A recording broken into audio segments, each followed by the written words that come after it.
There is a town in Pennsylvania where the ground exhales smoke, where the soil beneath your feet stays warm to the touch in the middle of winter, where cracks in the pavement glow faintly orange after dark, and the air carries the mineral scent of something ancient consuming itself from within. Something that should have been extinguished decades ago, but never was. Not because no one attempted, but because certain individuals, people with offices, titles, and access to documents that were never intended for public view, decided that what smoldered beneath Centralia held more value alive than dead. The official story claims it began with a trash fire in May of 1962. A simple, foolish accident. Burning refuse in an old strip mine pit that happened to sit above one of the most expansive networks of underground anthracite coal seams in the eastern United States. The fire was started, the trash burned, and then, according to the official version, the fire was believed to be out. An accident, a miscalculation, one of those things that occurs. But if you speak with the people who actually lived in Centralia, those who fled years before the government finally told them they had to, those whose children developed respiratory issues that doctors couldn't explain, those whose homes cracked and sank while local officials issued statements insisting that nothing was structurally compromised, you begin to hear a different account. A story about a fire that may have been made possible by choices made years before anyone struck a match. About a company that possessed detailed engineering evaluations of the underground geology beneath Centralia. Evaluations identifying the dump site as a specific risk for fire transmission into the coal seam. Those assessments were submitted to the state government more than a year before the fire started. About state officials who failed to act, or were advised not to act, during the years when intervention was still possible. And about a decision made somewhere by someone that a community of several thousand people living above a growing underground furnace was a problem that could be managed rather than solved. This is not a story about ghosts or curses. There is nothing supernatural about what occurred in Centralia. That is precisely what makes it so deeply, persistently unsettling. Before we continue with the story of Centralia, Pennsylvania, if you have ever felt that the ground beneath you is less stable than you were led to believe, if you have ever wondered what institutions will sacrifice to protect themselves when the truth starts burning its way toward the surface, make sure you subscribe to Liturgy of Fear. Hit that notification bell so you never miss one of these deep explorations into America's hidden histories. And tell us in the comments what state or city you're listening from tonight. We read every single one, because what happened in Centralia didn't begin in 1962. It began nearly a century earlier, in the belly of the mountains, where men went underground and learned things about the earth that the earth preferred to keep to itself. To understand Centralia, you have to understand what anthracite coal meant to the people of central Pennsylvania in the second half of the 19th century. It was not simply fuel. It was life itself, the material from which entire communities were built and sustained, the thing that justified the existence of dozens of small towns in the valleys and ridges of the Appalachian Mountains. Unlike the softer bituminous coal found elsewhere, anthracite burned hotter, cleaner, and longer. It was the coal that heated the brownstones of New York City and the townhouses of Philadelphia. It was the coal that powered the factories of the Gilded Age, that made possible the particular form of industrial capitalism that reshaped the United States in the decades after the Civil War. And the men who controlled the rights to extract it from the earth became extraordinarily powerful during those years. The region that would become Columbia County sat atop one of the most remarkable geological formations in North America, a massive deposit of anthracite running in thick, interconnected veins through the ridges and hollows of the Central Appalachians. Those veins had been worked for generations.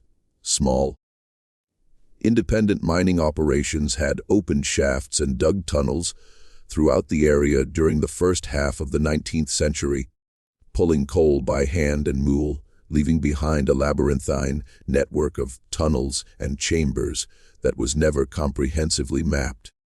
When the large coal companies arrived in the post-Civil War period and began systematic industrial extraction, they inherited not only the coal, but also that underground architecture, all its passages and chambers and intersections, its flooded sections and its gassed sections, its sealed entries and its rotted timber supports. The town of Centralia, incorporated in 1866, those settlers had occupied the valley for decades before, sat in a natural bowl between ridges. A compact grid of streets pressed close together, the way towns in coal country always were, as if proximity itself might provide some protection against the particular loneliness of the mountains. By the 1870s, the Philadelphia and Reading Coal and Iron Company had already begun systematic operations in the area, and the network of tunnels that honeycombed the ground beneath Centralia's streets was growing more extensive every year. The miners who worked those tunnels knew them, the way they knew the floors of their own homes. Which passages connected to which, where the ceilings were low, where the air went bad in wet weather, which shafts had been abandoned and sealed with nothing more than a few timbers and a rough fill of ash and dirt. The men who worked those mines were largely immigrants: Welsh, Irish, Lithuanian, Polish, Slovak, Italian. They had come to the Pennsylvania coal regions because the companies had recruited them, sending agents to ports of entry with promises of steady wages and company housing. And they had stayed because the coal had swallowed their fathers and their brothers and their neighbors, and because the coal region was all they knew. They built churches in Centralia. Half a dozen denominations crowded into a town that at its peak held around 2,000 souls. They built a school, a post office, a movie theater, taverns, a lunch counter, a hardware store. They built, in other words, a real community, a place with its own texture and its own memory, on ground that was never entirely theirs. A miner named Joseph Kudlak, who worked the Locust Run shaft beginning in 1898 until a roof collapse took 2 of his fingers in 1911, kept a journal that was eventually preserved by his granddaughter and donated to a small historical archive in Bloomsburg. In an entry from the summer of 1903, he wrote something that would read decades later, as a kind of unwitting prophecy. The foreman tells us again today to leave the number 7 corridor sealed and to ask no questions about it. He says the gas in there is bad, but I have been at the entrance to that tunnel, and there is no bad air that I can detect. There is only old coal and empty dark, and the sense that whatever is wrong in that place, the company already knows what it is and does not intend to share the knowledge.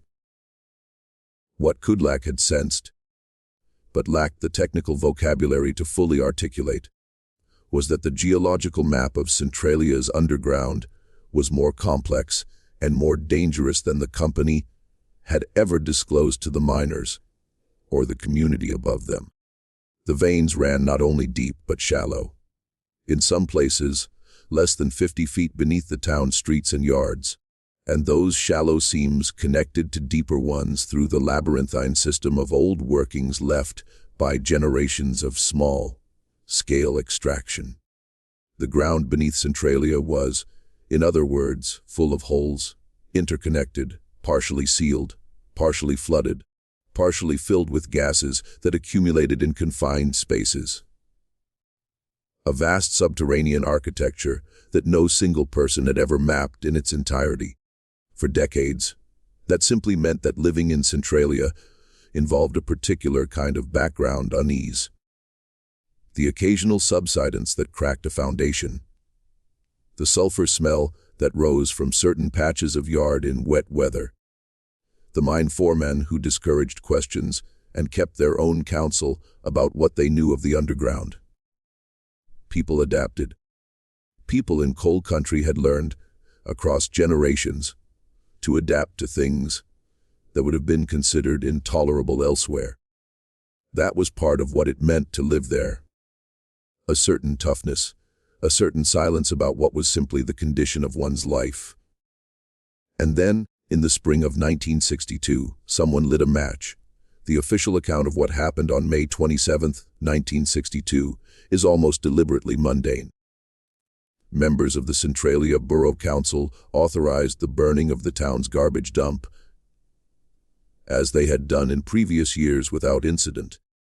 The dump occupied an old strip mine pit at the edge of town on Langdon Street. A shallow excavation that had been used for waste disposal for some time, unremarkable in the way that municipal dumps in small towns always were. The fire was set. The garbage burned.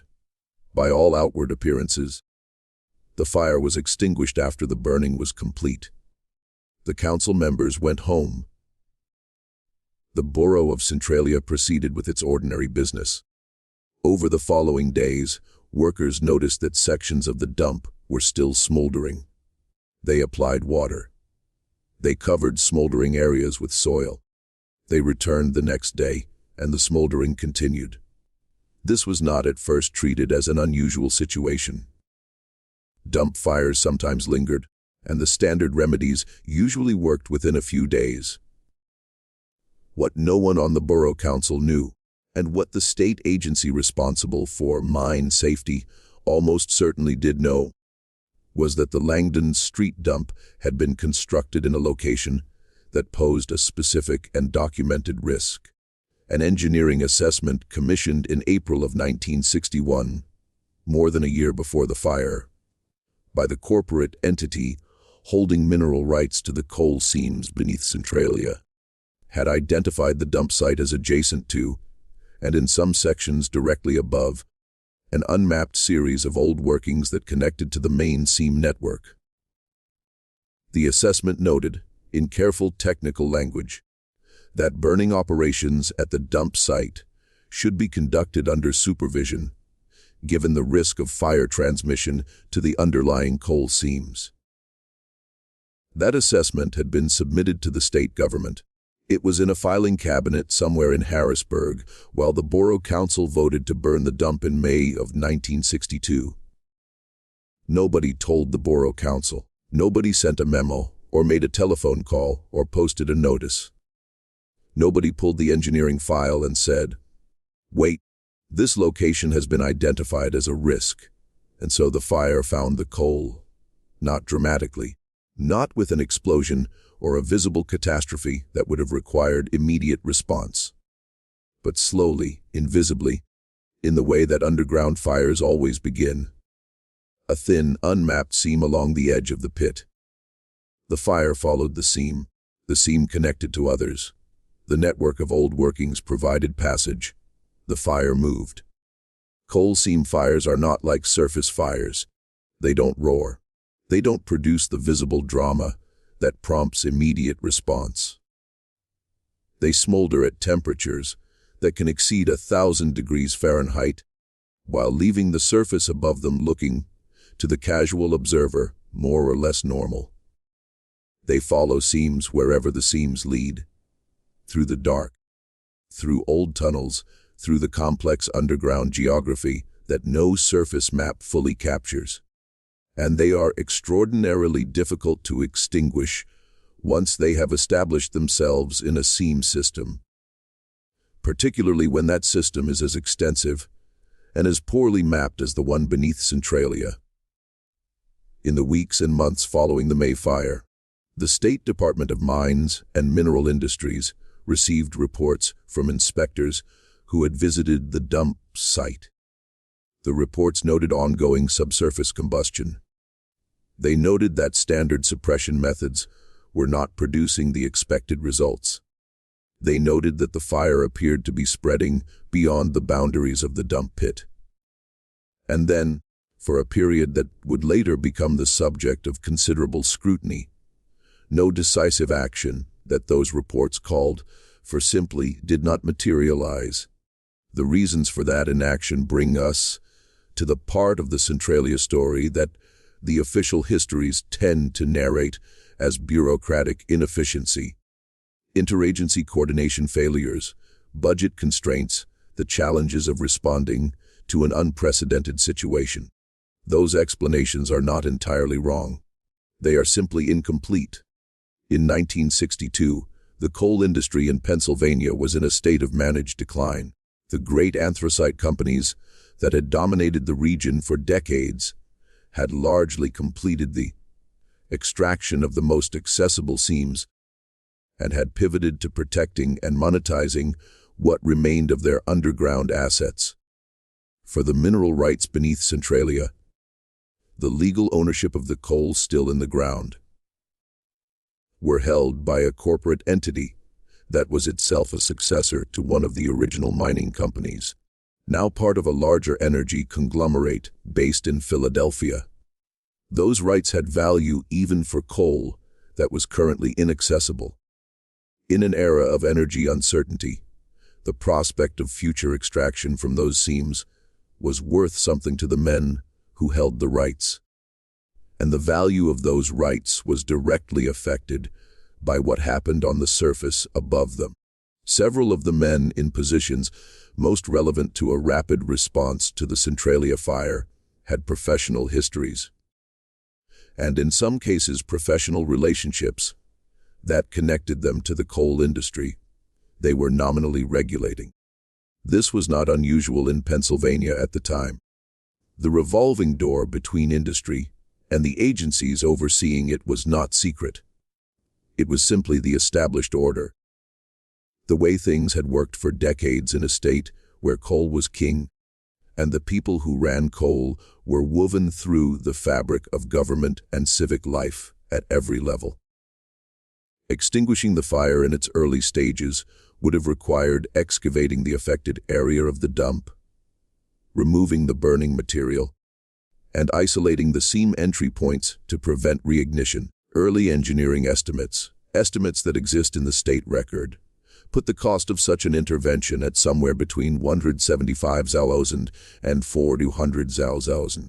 Significant but not catastrophic, and not the kind of expenditure that should have been difficult to justify when the alternative was allowing a fire to spread through the underground seam network beneath an inhabited community. The state hesitated. Federal agencies were consulted. A working group was formed. Studies were commissioned. More time passed. By 1965, 3 years after the initial fire, the underground combustion had moved well beyond the dump site.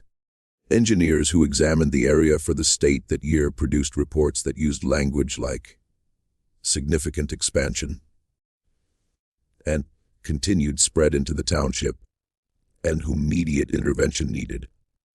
A senior inspector named Harold Tresize submitted a formal assessment that autumn, noting specifically that the fire front had reached a point where it was threatening to become uncontainable if action was not taken within the immediate future.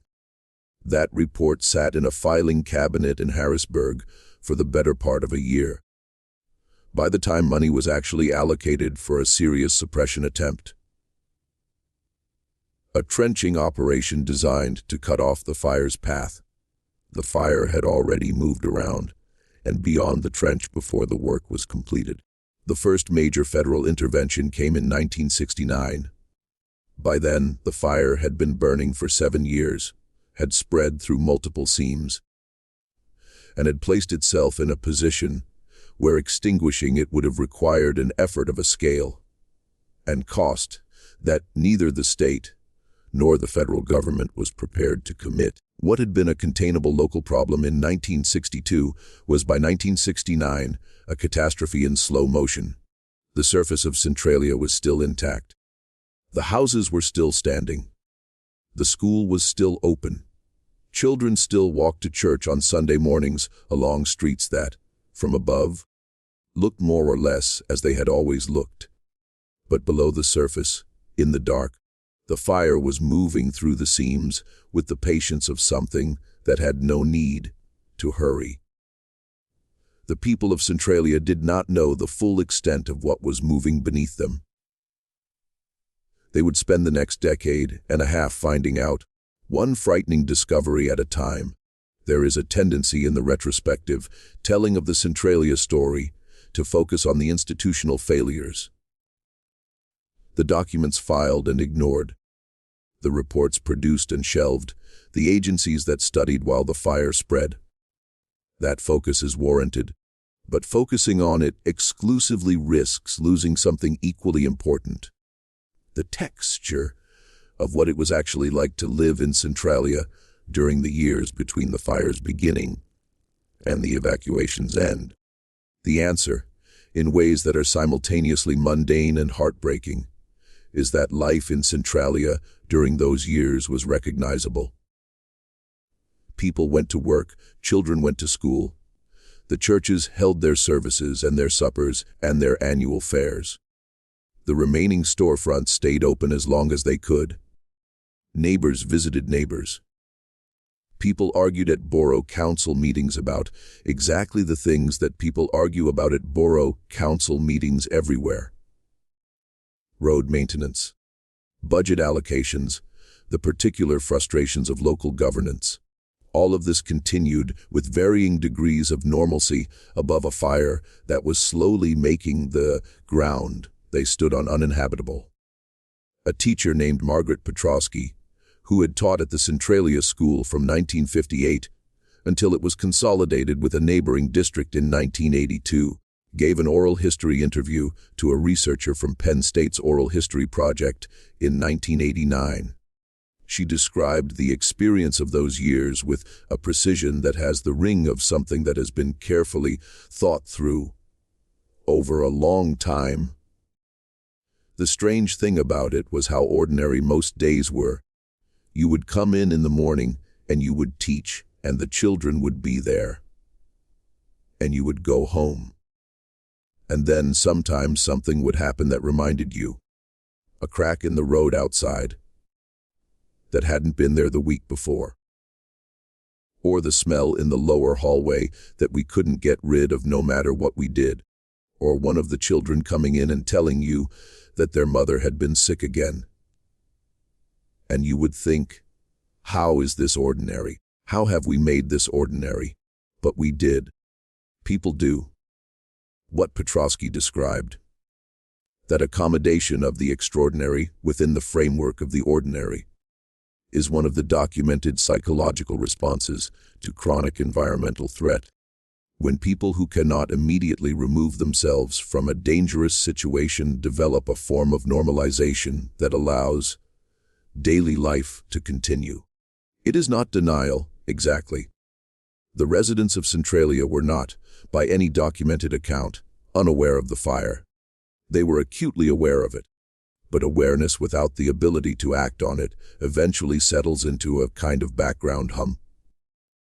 And so daily life continued because it had to, because the alternative was paralysis, because the children still needed to be fed, and the bills still needed to be paid, and the furnace still needed to be coaxed into life on February mornings. Even if that furnace sat in a basement that was noticeably warmer than it should have been, the social life of the town during those years had a quality that survivors describe with remarkable consistency. A heightened intensity of community connection alongside a growing awareness of impermanence.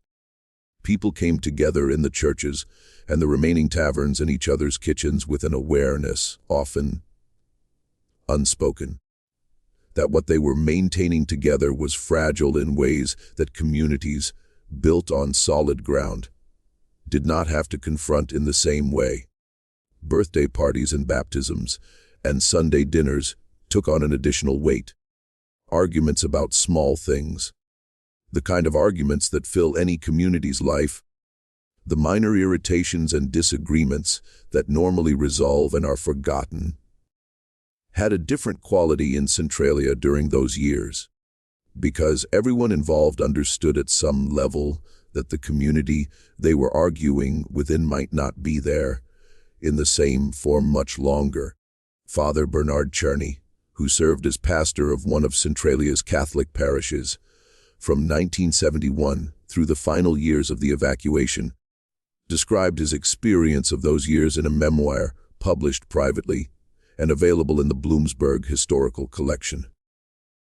He wrote, "I have been present at a great many deathbeds in my ministry, and I recognize now that what I was witnessing in Centralia during those years was something structurally similar. The particular quality of time that belongs to a life that knows it is ending, where each ordinary moment carries a weight it wouldn't have in circumstances of apparent permanence. People in Centralia during those years loved their community with an unusual fierceness, and they fought for it with an unusual tenacity. And when they finally had to leave, the grief was of a kind I had not encountered before.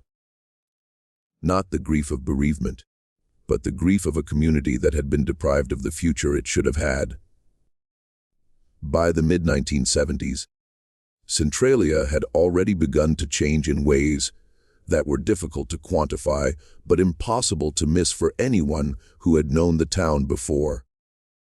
The population was declining steadily in the way of a community that has begun to sense something wrong, without being able to name it precisely. Young people left after high school and didn't come back. Families who could afford to move quietly did. The storefronts on Center Street emptied one by one. The hardware store closed. The movie house closed. The lunch counter contracted its hours and then its ambitions. The fire made itself known in different ways in different parts of town. In some yards, the grass had died in patches, brown ovals in otherwise green lawns. The soil beneath them warmed to the touch in December, when the ground should have been frozen hard. In some basements, a smell collected in corners and along floor joints, sulfurous, mineral, the smell of something old burning deep underground. Carbon monoxide, colorless and unscented, accumulated in enclosed spaces at concentrations that gave people headaches and slowed their thinking and made the air feel thick and wrong in ways that were hard to articulate to someone who hadn't experienced it. In at least a handful of cases that exist in the documentary record, people lost consciousness in their own homes. A physician named Dr. Raymond Selecki, who had grown up in a neighboring town and had maintained a practice serving the coal region community for years, began noticing patterns among his Centralia patients in the early 1970s that troubled him deeply. He documented elevated rates of respiratory illness among residents of certain blocks. Illness that did not respond normally to standard treatment, and that seemed correlated with duration of residence, rather than with individual health history. He documented neurological symptoms consistent with chronic low-level carbon monoxide exposure, fatigue, persistent headaches, cognitive dulling that patients described as a kind of ongoing mental fog, mood disturbances that developed in people with no prior history of such symptoms. He documented, in one section of town that sat above a portion of the seam network, where the fire had been active the longest, a pattern of pregnancy complications that he could not attribute to any cause other than the air quality in that neighborhood. Dr. Selecki submitted his findings to the Pennsylvania Department of Health in 1977. He received an acknowledgement letter. He submitted a follow-up with additional documentation in 1979. He received another acknowledgement letter. In a letter written to a colleague in March of 1980, he described his frustration with a precision that still reads as striking. "I have come to understand that the people of this community are, in the calculus of whoever is making these decisions, An acceptable loss. Not in any policy document, nothing written explicitly, but in the pattern of what happens to every request for action. It is studied. The study generates recommendations. The recommendations generate further study. And the families living above the fire breathe the air and wait for something to change. The story of Walter Gasparetti gives that abstraction a particular human face. Walter had been born in Centralia in 1931, the son of an Italian immigrant miner who had come to the coal region before the First World War and never left. Walter had grown up in the town, had married a woman named Rose Brennan, whose people had been in the valley since the 1880s, and had spent his working life as a plumber, serving the local community. He knew the town the way you can only know a place you have inhabited across a lifetime. Every house, every basement, every furnace that needed coaxing in February. He was, by any measure, a man who understood his environment. In 1973, Walter noticed that his basement was warmer than it should be. Not alarmingly at first, but distinctly. Persistently warmer in a way that did not respond to any obvious mechanical explanation. He installed a carbon monoxide detector on the advice of a neighbor who worked with the mine rescue service and had begun telling people quietly that they should take precautions. The detector triggered on several occasions in the early morning hours when the house was closed up. Walter went to the borough council. He wrote to the state office in Bloomsburg. He sent a letter to the Department of Environmental Resources in Harrisburg. He was told the situation was being monitored. He was told his readings were within parameters under review. He was told, in the bureaucratic language designed to convey attentiveness while committing to nothing, that the appropriate agencies were aware of his concerns. In the winter of 1976, Rose Gasparetti found her husband on the floor of his basement unresponsive, where he had gone to check on a pipe. When help arrived and the basement was ventilated and measurements were taken, the carbon monoxide concentration in that space was found to be approximately 3 times the level that the state's own standards classified as immediately dangerous to human life. Walter survived. The damage to his heart and his lungs was not reversible. When Rose testified before a state legislative committee in 1983, by which point the evacuation of Centralia was well underway, she brought the letters. She had kept every letter Walter had written to every agency and every form response those agencies had sent back. She spread the papers on the table in front of the committee members. Years of correspondence, a documentary record of a man who had tried every channel available to him to communicate that something was wrong beneath his home, and who had received, in return, a succession of letters that acknowledged his concern without acting on it. He knew, she said quietly to the committee. He knew for years before it nearly killed him. Every person he contacted, every official, every agency, they knew, too. What I want answered is not why the fire is still burning. What I want answered is why they let it burn. The committee received her testimony. A report was issued. Recommendations were made. The fire continued to burn. If this story is reaching you, the way it reaches us every time we go back through the record, if the weight of what these people experienced is settling into you, that particular way that true horror does, share this video with someone who needs to hear it. Hit the like button to support this work and leave us your thoughts below. Do you think what happened in Centralia was negligence, or was it something more deliberate? We want to know. By 1981, the fire had been burning for nearly 2 decades. The state had acknowledged its existence, had attempted several suppression operations that the fire had circumvented, had commissioned studies and formed committees and allocated funds that were spent without producing the outcome they were supposed to produce.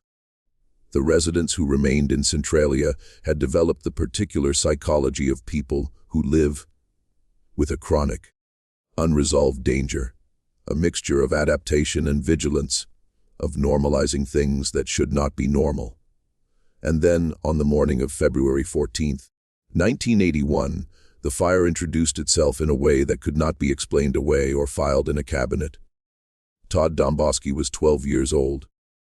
He was playing in the backyard of his grandmother's house on Locust Avenue, a cold winter morning, the ground dusted with snow. The wisps of steam rising from certain spots in the yard were a familiar sight. Residents of that block had grown accustomed to them, had stopped remarking on them, had incorporated them into their understanding of what their neighborhood looked like in winter. Todd walked across a patch of ground that looked, as far as he could tell, exactly like the ground around it. The earth gave way beneath him. A sinkhole opened without warning. The surface layer of soil, undermined and desiccated by the heat and gases rising from the fire below, simply gave way under the weight of a 12-year-old boy. The hole that opened was 4 feet across. It deepened rapidly as the loose material at its edges continued to give way. The depth would later be estimated at somewhere between 50 and 150 feet. From the darkness below, carbon monoxide and heat rose in a column that was immediately visible as a rush of warm, fall air against the February cold. Todd survived because his cousin Dennis was nearby and reached him immediately, gripping his arm while Todd hung in the opening, and the earth continued to crumble around them, extending the hole outward and downward. Others arrived and helped pull him out. The exposure to the gases rising from the seam below was significant enough to require medical attention. If he had been alone, if his cousin had not been close enough, if the hole had been another foot wider when Dennis grabbed for him, he would have died. The carbon monoxide levels in the gases rising from below were, as measured shortly after the incident, at concentrations that would render a person unconscious within minutes and dead within a quarter hour. The photographs of the hole circulated nationally. The image was stark and undeniable. A gap in an ordinary backyard and steam rising from the darkness below. The edge of a snow-dusted lawn crumbling at the rim. Congressional representatives demanded briefings. The journalists who had been covering the Centralia story for years finally had a picture that required no explanation. A 12-year-old boy had nearly disappeared into the burning ground on Valentine's Day. And this particular photograph was one that institutions could not produce a study group to manage. The evacuation process, which would unfold over the following decade, was set in motion by a 12-year-old boy who went outside to play on a winter morning and found that the ground where he stood was not what it appeared to be. This is one of the precise, specific ironies of the Centralia story, that the moment of maximum visibility was also the most personal, the most human, the hardest to abstract. Not a graph of underground temperatures, not an engineering assessment. A child, a hole, a cousin close enough to grab his arm. In the spring of 1997, a doctoral candidate at Pennsylvania State University, working on a dissertation about a mid-century coal industry regulation, made a discovery in the state archives in Harrisburg that stopped him cold. His name was Michael Fury. He was researching the regulatory framework governing strip mining in the post-war period and had been working through a large, imperfectly organized collection of files from the Department of Mines and Mineral Industries, the predecessor agency to the Department of Environmental Resources. The collection covered decades of regulatory activity and had not been systematically reviewed since its original deposit in the archive. Near the back of one filing cabinet, misfiled under a heading for Schuylkill County, rather than Columbia County, Fury found a folder containing documents dated from 1961 and 1962. engineering assessments prepared by a consulting firm working for the corporate entity that held mineral rights to the coal seams beneath Centralia. Detailed, technical, precise. They described the underground geology of the area with a thoroughness that made clear the commissioning company had invested serious resources in understanding what lay beneath the town. One section of those assessments addressed the Langdon Street dump site specifically. The language was hedged.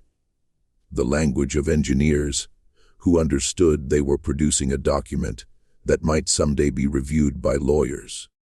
But the substance was unmistakable. The dump occupied a former strip mine pit. That pit was adjacent to, and in several places directly above, a series of old workings that connected to the main seam network beneath the township. Any burning operations at this site should be conducted with specific precautions and under qualified supervision, given the risk of fire transmission to the underlying coal formations.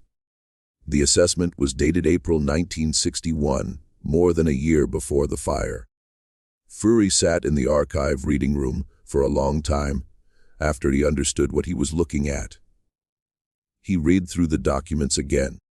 He identified the state agency filing code on the folder, which indicated it had been received and logged by the Department of Mines and Mineral Industries. Received, logged, filed. And then, apparently, never acted upon in any way that prevented the Borough Council from authorizing the burning of that same dump site 14 months later.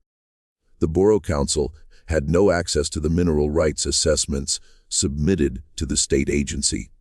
They were a local governing body making a routine municipal decision. They did not know that an engineering firm had told the state government more than a year before that burning at Langdon Street posed a specific and identifiable risk. They could not have known. That information was in the wrong room, in the wrong cabinet, in the wrong folder, in an archive in a city 60 miles away. Fury contacted the State Archives Administration. He contacted a historian at Bloomsburg University who had written about Centralia. He contacted a journalist at the Philadelphia Inquirer who had covered the Centralia story extensively in the 1980s. The journalist made inquiries. She contacted the Department of Environmental Resources, the State Attorney General's office, and the corporate successor to the entity that had commissioned the 1961 assessments. The response from the state was that the documents were historical materials, outside any applicable statute of limitations.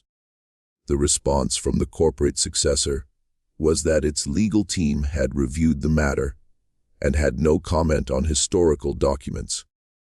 The response from the Attorney General's office was that no investigation was warranted based on the information provided. The documents were described in a sidebar article in the Inquirer in 1998. It ran on page B7. There was no follow-up investigation. There was no legislative hearing. There was no formal inquiry into how an engineering assessment identifying a specific fire risk at a specific location had been received by the state and then filed without any action to prevent the risk it described. The fire beneath Centralia was still burning when the article ran. It is still burning now. The emptying of Centralia did not happen in the swift, decisive way of emergency evacuations. It happened the way that slow catastrophes always resolve, unevenly, incompletely, with the people most affected carrying the weight of decisions that were made at a distance by institutions that would not be living with the consequences. Federal relocation funds began arriving in 1984, following years of congressional attention and the sustained advocacy of a small group of residents who had, by that point, become practiced navigators of the machinery of government response. Families began accepting buyout offers. Some left with relief, grateful for any resolution to a situation that had been unresolved for more than 2 decades. Some left with the particular controlled anger of people who understood they were being compensated for something that should never have happened at all. Some held out for better terms, arguing with federal agents over property valuations in kitchens where the carbon monoxide detectors had been sounding for years. And a few simply refused. Refused on principle or from necessity, or from the profound human unwillingness to accept that the life you have built and the place where you have buried your dead is simply going to be purchased out from under you at a price set by the people responsible for the situation in the first place. A woman named Eleanor Wojtosiek, whose family had been in Centralia for 3 generations, refused the first 2 buyout offers and stayed on Locust Avenue until 1992. She had raised her children in that house. She had buried her husband from the church 2 blocks away. She had worked for decades at the lunch counter that had closed when the grocery store closed, when the hardware store closed. She knew the town in the intimate, accumulated way that only long habitation makes possible. In an interview given to a Bloomsburg newspaper shortly before she finally accepted relocation, she said, "They keep telling us the town is finished. But who decided that? Who decided when we were done? It wasn't us. We didn't decide to have the dump where it was. We didn't decide how the state responded. We didn't decide any of this. We were just here. And now they want to pay us for what was ours and call it settled." Her words contained something that went beyond personal grievance. Because she was right in a precise and documentable way, the people of Centralia had not decided to build a garbage dump on ground above unmapped mine workings. They had not decided to have the state in possession of an engineering assessment, identifying the dump as a fire risk, without acting on that assessment. They had not decided to have officials who delayed intervention through the years, when the fire was still containable. All of these decisions had been made for them by systems and institutions operating with interests and information that the residents of Centralia did not share and were not told about. By 1992, the population of the town had fallen below 100. By 2000, it was fewer than 20. The zip code 179027 was discontinued by the United States Postal Service in 2002, a bureaucratic confirmation that the town, for official purposes, no longer existed. The street signs were removed. The roads that had served the departed neighborhoods were torn up. The property acquired through eminent domain was left to whatever process of slow reclamation the vegetation and the elements and the heat rising from below would perform upon it.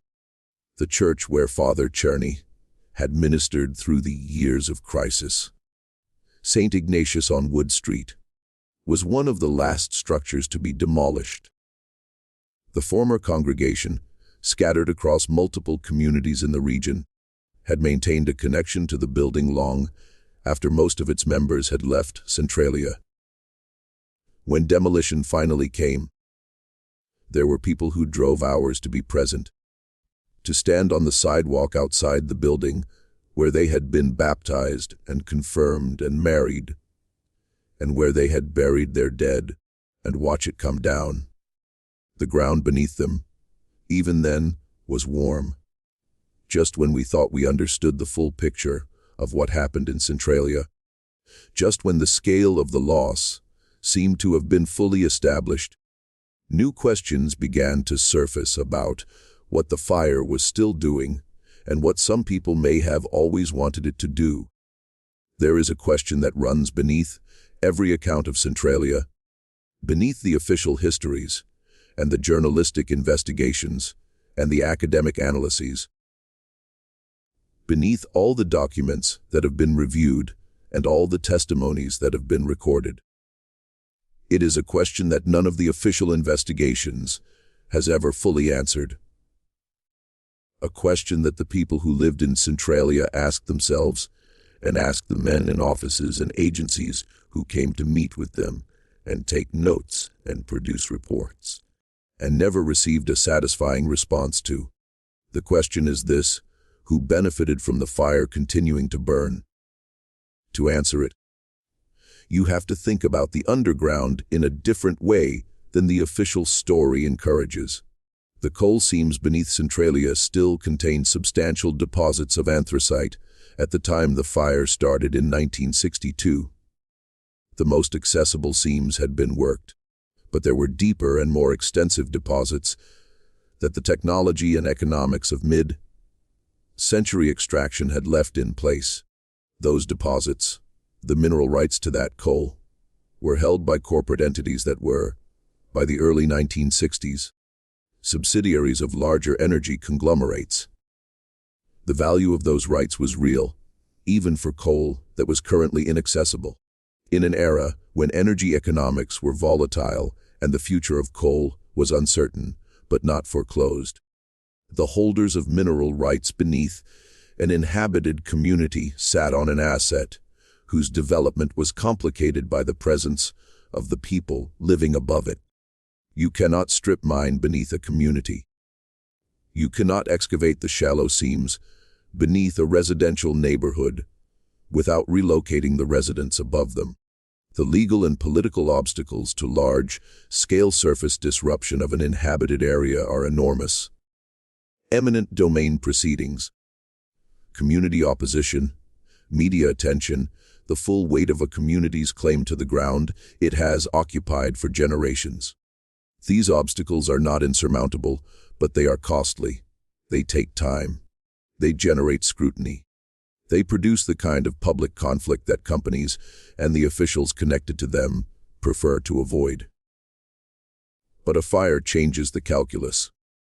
A fire that makes the surface uninhabitable, that causes the government to declare the ground above the coal too dangerous for human presence, to buy out the residents, to demolish the structures, and to retire the zip code. A fire that does all of that removes the obstacles. It clears the surface. It empties the land of the legal and moral complexity that inhabited land carries. It transforms a town into a depopulated zone, where the only remaining question is the industrial one. No document has ever surfaced explicitly stating that the fire was permitted or encouraged to spread as a strategy for clearing the surface above a coal deposit. The historical record does not support a claim of deliberate arson or conscious conspiracy to this specific effect. What the historical record does support, with considerable documentation, is a pattern of decisions, each individually explicable by its own institutional logic, that had the cumulative effect of allowing the fire to grow from a containable local problem into a catastrophe that ultimately emptied an entire community. The 1961 engineering assessment, filed and ignored. The years of delayed intervention, during which the fire moved from the dump site into the seam network. The suppression operations that were underfunded and ultimately ineffective. The decade and a half during which families lived above the expanding fire, while agencies studied and committees met and reports were issued and filed. The documents that sat in the wrong cabinet in the Harrisburg archive for 36 years. Each of these things, taken alone, can be attributed to ordinary institutional failure, bureaucratic inertia, and budget constraints, the normal friction of government response to an unprecedented situation. But the pattern of them, the particular way in which failure accumulated at every stage where success was still possible, and then the particular way in which the aftermath of that failure served certain interests very well. That pattern is harder to attribute entirely to simple incompetence. The people who built Centralia and worked the mines and raised their children above the seams did not have the power to shape that pattern. They had the power to write letters and attend hearings and testify before committees and bring their correspondence and spread it on tables in front of the men who had failed them and ask very quietly and very specifically, "Why did you let it burn?" None of those men ever gave a satisfying answer. Geologists who have modeled the Centralia fire estimate that, based on the volume of coal remaining in the affected seams and the rate of historical consumption, the fire could burn for another 100 to 250 years from today. There are children alive right now who will not live to see the Centralia fire go out. They will grow up, grow old, build lives, and the fire will still be there when they are gone. Burning in the dark beneath the hills of Columbia County, patient in the way that geological processes are patient, indifferent to everything that has happened on the surface above it. The town itself is a kind of ghost, not in the supernatural sense, but in the very real, very physical sense of a place that exists in the structures of official documentation without existing on the ground. The street grid is still visible from the air, the intersections, the block patterns, the lots where houses stood before the demolition crews came. The vegetation has worked its way through the old foundations. The cemetery is still there, its stones still standing above ground that is warm to the touch, where steam rises on cold mornings, through the grass between the grave markers. A small number of people, fewer than 10 by the most recent available counts, remain. They live under an agreement with the state. They may stay in their homes for the duration of their lives, after which the properties revert to Commonwealth ownership. It is, depending on your perspective, either a recognition of something that could not be taken from them, or the final act in a very long process of managed erasure. The last people standing on ground the state has already declared does not exist as a community. If you walk through what remains of Centralia on a cold morning, and people do walk there, drawn by the strangeness of it, by the steam rising from earth that should be frozen, by the snow-free patches on the hillsides where the heat below keeps the ground clear. You can feel the warmth through the soles of your boots. You can smell it, that mineral, ancient smell of coal burning deep and slow. The earth beneath you is alive in a way that has nothing human about it, and yet it is entirely the product of human decisions. Every degree of warmth in that ground, every wisp of steam, every crack in what used to be a road, the result of choices made by specific people in specific offices, for reasons that were never fully disclosed to the people who lived above.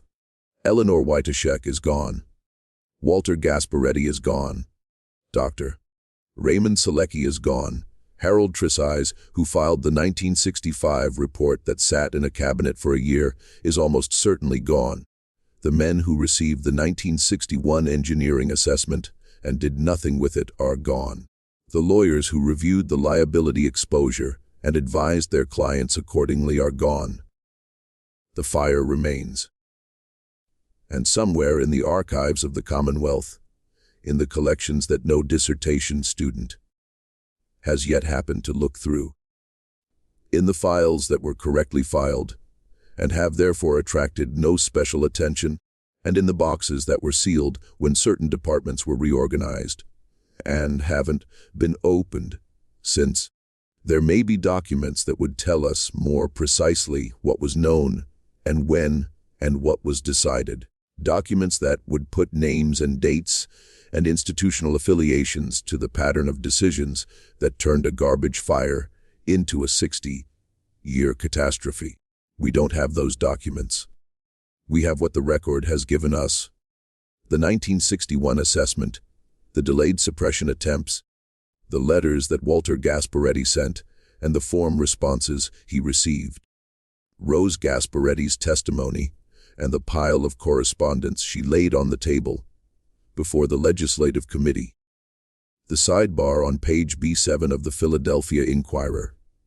The children who grew up breathing the air of a town that was burning from below, whose health history was documented by a physician who could not get the state to investigate his findings. We have the ground itself. Warm in January, steaming in winter cold, cracked in ways that tell the story of what burns below, indifferent to every administrative decision made above it. This is what Centralia shows us, that the most consequential disasters are rarely simple. They are the product of accumulated decisions made by systems that rarely face consequences for their choices, affecting communities that had no say in the decisions that shaped their fate. The fire in Centralia is geological now, beyond human intervention at any reasonable scale. But the fire's history is human, thoroughly and specifically human, and the record of it has never been fully reckoned with. What do you think? Do you believe the full truth of what happened in Centralia has ever been told? Do you think the people who made those decisions, the ones who received that assessment in 1961 and filed it, the ones who read Tresize's 1965 report and sat on it for a year, the ones who received Walter Gasparetti's letters and sent form responses, do you think any of them understood, in those moments, what they were setting in motion? Leave your comment below. We read everyone, and your thoughts genuinely shape where we take these stories next. If this kind of deep historical investigation is what you came to this channel for, the stories that institutions prefer to leave buried, subscribe to Liturgy of Fear. Hit the notification bell and share this video with someone who needs to hear it. The next story is already waiting, and the ground beneath it, as always, is warmer than it should be.